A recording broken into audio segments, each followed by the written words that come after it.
شش دمجمێرە زارۆyên meleşivan Baroşkîl benda hatina serokê hikûmeta Herêma Kurdistanê bûn. Lêl du mayê şilahêzên asayişê veregirî lê hate kirin. Ewan dixwast yadaşnamekê bigehîn nekarbedestên herêmê û daxwaza azadkirina hemû girtiyên badînan bikin. Lêbdîratiya çendîn kîlometra cihê mebest, rêgirî lê hate kirin. ساعت حفتي سبيدي ازال حفتوني في ازال ساري فرعي حتى في قوي هندي اصلا ميكو بهيلن از بچم قلت ابد امنشم ببینین حتى تو ببینی ما ویا ام ببینین چو باينا برانبر از بجمه از وقت خوشکاوی دیکاوی یا دوی مداخواست جیگر با افا همید بگون نهن نکو برای مبتنه هر حشته نه هفته پنجن چندن همید بگون نهن ام داخواست رکاوت بایکاوت کین وان بگونه ها بردن چه بالگسر کسی نیم نو کسی تان بالینه بانگشت کن چالاک دوان زندانه و چالاک وانت خوب بردن در عالم دنگ خوب دیده و ما داخواسته بی کوبا به مدگل همین چالاک وان و روزنامه وان به آزاد کردن بله با رب منه دام بچین ببینین چک دارن همین هات رکل مگیر گویی چنا بتیم ببینن کسوکارن سزادان بادینان بیشن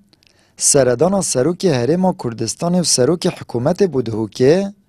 اب مرما بانگشه هلبجاردنا و وکرنا پروژه این خوین بازرگانیه و نج بو هنده اکو آوره کل روش خلکی و تخا هجار و مظلوم و جگر صوتین بادینان بدن ما دو بیان نامه نویسین وعد دائمه با وعد یا ظلمه قلت وعد بد از هر دو بیان نامه بگهینم ایک بسروک هرمه ایک بسروک حکومته هیویداریم پیامام بگهد هر جار تین پروژه خوبت کن برای بنیاتی دانن لیب مخابنی و الدیف داخازت خلکی ناین بلا جاره که سروک هرمه و سروک حکومت الدیف داخازت خلکی بین بله ما داخوازی ها بکو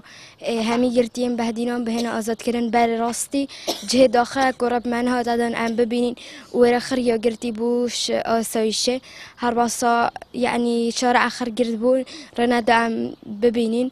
و ما داخواست جه بکو گرتیم بهدینان گل بابم همی بهن آزاد کردن کنال پیام کو بردام دنگ نرازید گهینید اولکیسا چالاکوان و روزنامه‌وان بادینان بوی خودان اشلاهزن آسایش ورگیری لحاته کنن رومالا خونیشاندان زاروین ملشوانی بکن او بودمکی وینگیر و کلوپلن روزنامه‌وانین پیام هاتنه دست سر کرن